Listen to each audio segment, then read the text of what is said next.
So hello students, welcome to the another lecture.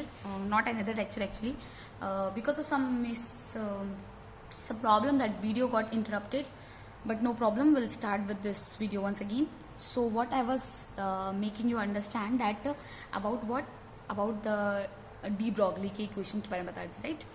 तो de Broglie के equation की वजह से ये प्रूफ तो हो गया हमारा कि उन्होंने ये जो इक्वेशन दे दी थी, ठीक है, और ये जो बेसिकली जो वेवलेंथ की इक्वेशन दे दी थी that is what h by m b, h Planck's constant m b. तो उन्होंने ये कहा था ये जो इक्वेशन है this is valid for all moving particle, ठीक है। ऑल मूविंग पार्टिकल मीन्स उससे क्या हमने कंक्लूड, मतलब साइंटिस्ट लोगों ने क्या कंक्लूड किया था, means all moving particles have dual nature. जितने भी जो भी पार्टिकल मूव कर रहा है उसका क्या है, डुअल नेचर है। एक पार्टिकल, कोई भी पार्टिकल अगर मूव कर रहा है, कोई भी सब्सटेंस मूव कर रहा है, उसका डुअल नेचर है। एक उसका पार्टिकल नेचर है, दूसरा उसका वेव नेचर होगा ही होगा, ठीक है। अगर पार्टिकल मूव कर रहा है तब शर्त ये थी कि पार्टिकल अगर मूव कर रहा है तो उसका दो नेचर होगा, एक वेव नेचर होगा, एक पार्टिकल नेचर होगा। और उसके लिए हमारी यही इक्वेशन फॉलो होगी, that is what lambda is equals to h by mv. What is lambda is equals to h by mv, ठीक है, h by mv. So now yes, okay, so what is given here is lambda हमको पता है wavelength of the particle होगा यहाँ पर, क्योंकि यहाँ पर क्या था, लैम्डा वेवलेंथ ऑफ इलेक्ट्रॉन था, बट यहाँ पर क्योंकि हर एक पार्टिकल के लिए काम करेगा तो हमने ये मान लिया लैम्डा कोई भी वेवलेंथ है पार्टिकल का। m क्या है, मास ऑफ पार्टिकल होगा। v क्या है, वेलोसिटी पार्टिकल की होगी। और h तो हमारा प्लैंक्स कांस्टेंट है, वो तुमको पता ही है, वो तो कांस्टेंट ही रहता है, ठीक है ना। और ये जो mv, ये mv क्या है, mass into velocity. Velocity is equals to what, यही तो मोमेंटम होता है। तो हम इसको ऐसे भी लिख सकते हैं, दैट इज व्हाट लैम्डा मतलब wavelength is equals to h by p। h by p मतलब Planck's constant divided by what, आपका मोमेंटम, ठीक है। अब एक क्वेश्चन है जो कि मैं आपसे पूछूंगी कि बेसिकली जब हम, हाँ, एक क्वेश्चन आता है बहुत बार एग्जाम में आता है कि एक क्रिकेट बॉल अगर वो जा रही है, ठीक है, क्रिकेट बॉल को जब हम थ्रो करते हैं, फेंकते हैं, तो वो क्या एक पार्टिकल नेचर शो करती है या वेव नेचर शो करती है। तो उसका आंसर होता है कि क्रिकेट बॉल हमेशा पार्टिकल नेचर शो करती है, वो कभी भी वेव नेचर शो नहीं करती। अब डी ब्रॉगली की इस हाइपोथेसिस के हिसाब से तो ऑल मूविंग पार्टिकल्स जो भी है वो डुअल नेचर शो करेंगे, तो पार्टिकल नेचर भी शो करेंगे, वेव नेचर भी शो करेंगे। बट तो फिर एक क्रिकेट बॉल जब हम उसको थ्रो कर रहे हैं तो वो तो पार्टिकल है और उसको जब हम थ्रो कर रहे हैं तो वो मूव कर रहा है, तो उसको दोनों नेचर शो करना चाहिए, पार्टिकल नेचर भी शो करना चाहिए, वेव नेचर भी शो करना चाहिए। तो वो वेव नेचर क्यों नहीं शो करती, यही क्वेश्चन है। इस क्वेश्चन पे हम डिटेल डिस्कशन करेंगे अभी, ठीक है। तो क्वेश्चन में ये पूछा है, why a moving cricket ball is not showing a wave nature, क्यों नहीं शो करती, ठीक है। तो सबसे पहले हम आप क्रिकेट बॉल, आप मान लो क्रिकेट बॉल कितनी होती है, ठीक है, हमारी छोटी सी तो होती क्रिकेट बॉल, आप मान लो 100 ग्राम की होगी एक क्रिकेट बॉल, हमें एजम्पशन ले लेते हैं। मान लो वो क्रिकेट बॉल 20 मीटर पर सेकंड की स्पीड से घूम रही है, ठीक है। इसको हम एकदम डिटेल की तरह समझाते हैं, डिटेल तरीके से समझाते हैं। मान लो आपके पास क्रिकेट बॉल है, ठीक है, you have a cricket ball, और उस क्रिकेट बॉल को, ठीक है, क्रिकेट बॉल आपकी मूव कर रही है, ठीक है, वो मूव कर रही है विद अ वेलोसिटी 20 मीटर पर सेकेंड की वेलोसिटी के ऊपर। किसी ने, एक बॉलर ने बॉल डाली 20 मीटर पर सेकेंड की वेलोसिटी के हिसाब से, और उसका मास कितना था, उसका मास था 100 ग्राम। कितना मास था उसका, 100 ग्राम, ठीक है, 100 ग्राम उसका मास था और वेलोसिटी इतनी थी। नाउ हमारे डी ब्रॉगली के हिसाब से जो हमारी कोई भी पार्टिकल है उसका दोनों नेचर होना चाहिए, उसकी वेवलेंथ होगी। अगर कोई पार्टिकल मूव कर रहा है तो वो पार्टिकल दो नेचर शो करता है, एक तो पार्टिकल नेचर, दूसरा वेव नेचर। अगर कोई पार्टिकल है तो उसके पास मास होगा, वो मूव कर रहा होगा विद वेलोसिटी भी, तो वो तो हमको पता चल गया, मास और वेलोसिटी। अब अगर उसके पास वेव है तो उसकी वेवलेंथ भी होगी, तो हम उसका वेवलेंथ का फॉर्मूला लगा देंगे। तो हमारे पास जो वेवलेंथ का फॉर्मूला है वो क्या है, lambda is equals to h by m b. क्या है, h बाई एम बी। हमको पता है प्लैंक्स कांस्टेंट का फॉर्मूला क्या होता है, 6.626। क्या होता है, 6.626 इंटू 10 टू द पावर 34 होता है, डिवाइडेड बाई मास। क्या है, मास क्या है बॉल का, बॉल का मास है 100 ग्राम है, और हम इसको ग्राम में रहने देंगे क्योंकि यहाँ पर मीटर पर सेकंड है, ठीक है, ये जूल सेकंड होता है, तो स्टैंडर्ड यूनिट में इसको 100 में रहने देंगे। यस, सॉरी, इसको, ये ग्राम है, इसको हम केजी में कन्वर्ट करने के लिए क्या करेंगे, ग्राम को केजी में कन्वर्ट करने के लिए उसको डिवाइड कर देंगे ना 1000 के साथ, तो हमको केजी में कन्वर्ट करना पड़ेगा क्योंकि यहाँ पर क्या है, जूल सेकंड होता है, ठीक है, ये मीटर पर सेकंड है। तो हम इसको, हमको भी इसको, क्योंकि हमारा जो वेलोसिटी मीटर पर सेकंड स्टैंडर्ड यूनिट में दे रखा है, तो हमको इसके मास को भी स्टैंडर्ड यूनिट में कन्वर्ट करना पड़ेगा, और स्टैंडर्ड यूनिट क्या है आपका, किलोग्राम होता है। तो 10 टू द पावर 3 से आपने डिवाइड कर दिया, मतलब 1000 से डिवाइड कर दिया तो 1000 ऊपर चला गया तो आपने माइनस में लिख दिया, ठीक है। जब इसको सॉल्व किया तो क्या पता चला, आपको पता है कि 1 मीटर, वो मैं आपको बाद में बताऊंगी, पहले आप ये देख लो। लैम्डा की वैल्यूज को पूरे सॉल्व करने के बाद आइए 3.313 इंटू 10⁻⁻34 कितनी आई, -34 मीटर। कितनी आई, -34 मीटर। अब आपको एक चीज पता है, 1 मीटर इज इक्वल टू 10⁻⁻10। ये क्या लिखा हुआ है, 1 मीटर क्या होता है, इज इक्वल टू 10⁻⁻10 एंगस्ट्रॉम होता है, ठीक है। तो हमने इसको एंगस्ट्रॉम के टर्म्स में लिखा, तो हमारा lambda is equal to 3.313 into multiply 10⁻⁻24। अब आप कोई सोचो, ये वैल्यू है और -24 मतलब इतना नेगेटिव, इस वैल्यू को बेसिकली 3.131 को डिवाइड करें 10⁻24 से। सोचो 10 के पास 24 जीरो से डिवाइड करें, ये वैल्यू कितनी कमाएगी, ये वेवलेंथ जो लैम्डा निकाल रहे हैं हम, वो कितनी कमाएगी। क्या वो वेवलेंथ प्रैक्टिकली पॉसिबल है, बिल्कुल भी नहीं। इतनी छोटी वेवलेंथ को आप कैसे बताओगे, तो इसका मतलब क्या, इतनी छोटी वेवलेंथ होगी वो कि हमको ऐसा लगेगा कि वो वेवलेंथ ही नहीं है। वो वेवलेंथ इतनी छोटी होगी कि वो जीरो से भी छोटी होगी, इतनी ज्यादा छोटी होगी कि हम उसको कंसिडर ही नहीं करेंगे कि वो वेवलेंथ भी है। तो इसका मतलब ये हुआ कि this wavelength is very small, hence cricket ball is a particle. ये वेवलेंथ इतनी स्मॉल होती है, इतनी स्मॉल होती है कि हमको ये बोलते हैं इसकी वेवलेंथ ही नहीं है। जब वेवलेंथ ही नहीं है तो वो वेव ही नहीं होगी, और वेव नहीं है तो क्या, क्रिकेट बॉल आपका क्या है, एक पार्टिकल है प्रैक्टिकली, ठीक है, प्रैक्टिकली पार्टिकल ही है। एंड यहाँ पर क्या लिखा हुआ है, यहाँ पर लिखा हुआ है the wavelength is very small that it can not be measure. इतनी स्मॉल वेवलेंथ है कि उसको मेजर ही नहीं कर सकते। जब हम वेवलेंथ मेजर ही नहीं कर सकते हैं तो हम कैसे बता सकते हैं कि वो वेव नेचर शो कर रहा है या पार्टिकल नेचर शो कर रहा है। पार्टिकल तो चलो, बॉल तो पार्टिकल ही है उसका, क्योंकि मास है 100 ग्राम, वेलोसिटी है, तो वो पार्टिकल है। बट उसकी जो वेव है वो इतनी कम आ रही है, वेव की वैल्यू माइनस, आप देखो खुद 10⁻⁻24, इतनी कम वैल्यू है कि वो प्रैक्टिकली पॉसिबल ही नहीं है। मतलब हम लोग वेवलेंथ डिटरमाइन ही नहीं कर सकते। हेंस हमने ये कंक्लूड किया कि डी ब्रॉगली जो मॉडल है is valid for what, electron like particle. मतलब अगर कोई चीज बहुत बड़ी है, जैसे क्रिकेट बॉल बड़ी है, हमारा बॉडी भी हम ले लो अपना, हम अपना वेवलेंथ निकालेंगे, तो अगर हम अपना वेवलेंथ निकालेंगे तो यहाँ पर हमारा जो मास है और ज्यादा बड़ा होगा, और ज्यादा बड़ा होगा तो ये जो वैल्यू आएगी, जब ज्यादा बड़े नंबर से डिवाइड करोगे तो वैल्यू और छोटी आएगी, लैम्डा की वैल्यू और छोटी आएगी। जब और छोटी आएगी तो जो वेवलेंथ की वैल्यू इतनी कम हो जाएगी, पता ही नहीं चलेगा कि वेवलेंथ है भी या नहीं, ठीक है। तो हमारे लिए भी, हम लोग अपने आप को भी बोलना कि हम वेव हैं, भले हम चल रहे हैं या दौड़ रहे हैं, कुछ भी कर रहे हैं, तो हम भी वेव नहीं है, क्योंकि हमारी जो वेवलेंथ है वो डिटरमाइन ही नहीं हो सकती, क्योंकि वो इतनी छोटी आएगी।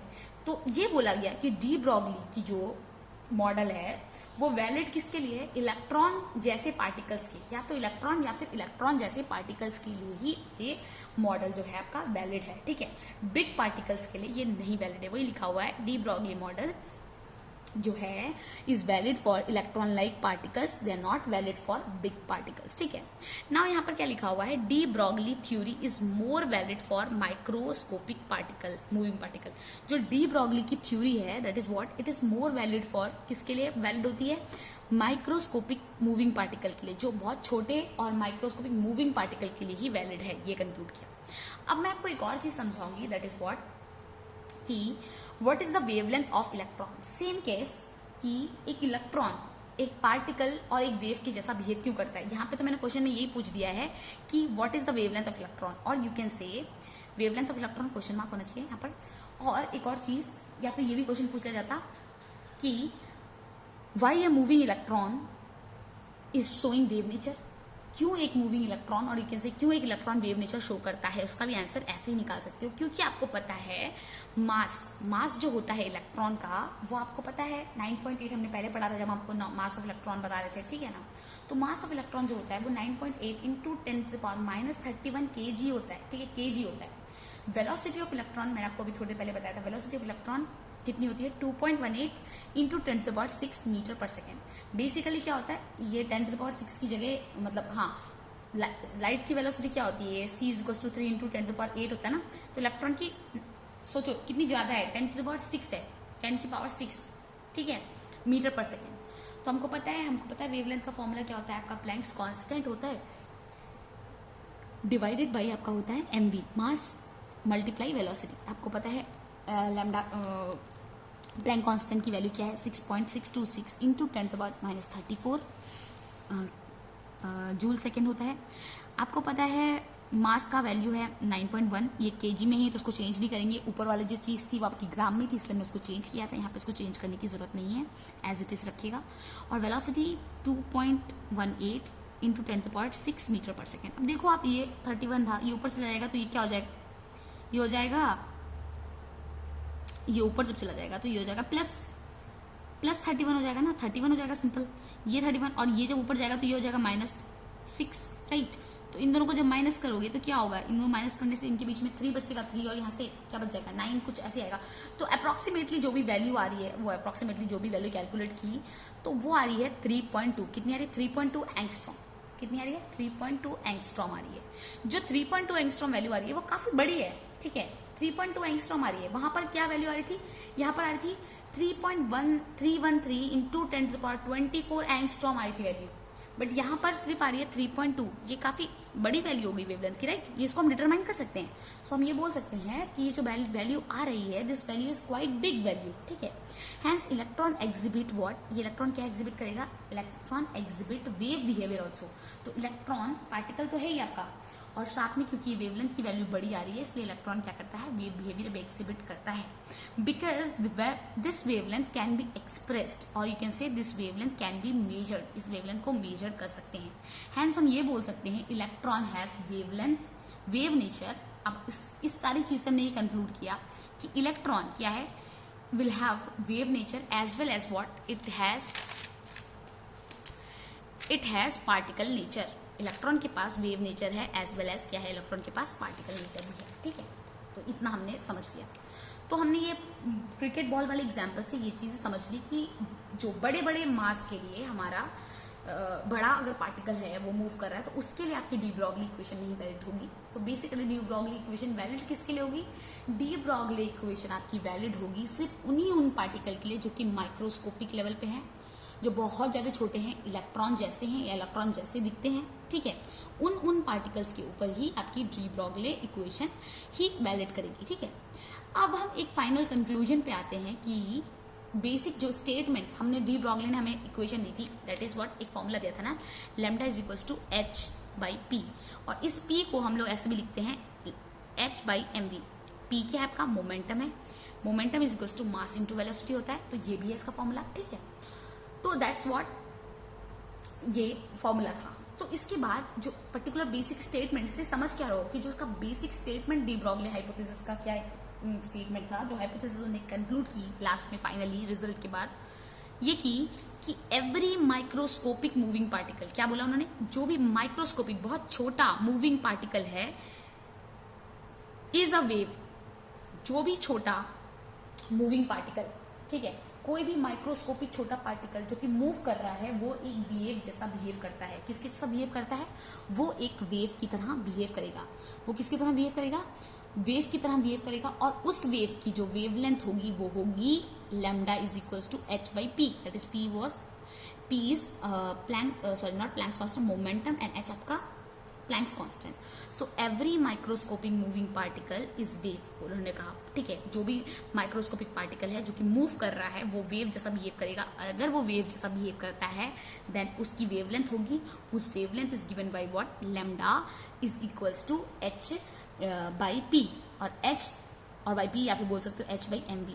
एंड दिस फॉर्मूला, ये जो फॉर्मूला इन्होंने बनाया था, ये फॉर्मूला बेसिकली इन्होंने किससे इंस्पायर होकर बनाया था, ये फॉर्मूला उन्होंने किसकी ऑब्जर्वेशन देखी थी, ठीक है ना। मैक्स प्लैंक, नील बोर्ड, ये सारे एक ही लैब में काम करते थे, तो इनकी किसकी फॉर्मूले से देखी थी, किससे इंस्पायर होकर फॉर्मूला बनाया था उन्होंने, मैक्स प्लैंक के फॉर्मूले से बनाया था। मैक्स प्लैंक ने क्या कहा था, मैक्स प्लैंक ने कहा था आपका कि इलेक्ट्रॉन, लाइट, उन्होंने कहा था लाइट जो है वो आपका वेव है, ठीक है, और वो पार्टिकल नेचर शो करता है। क्या करता है, वेव है वो पार्टिकल नेचर शो करता है, ठीक है, वो पार्टिकल नेचर शो करता है। लाइट आपका वेव है, वो पार्टिकल नेचर शो करता है, बट ठीक है, लाइट आपका वेव है, वो पार्टिकल नेचर शो कर रहा है।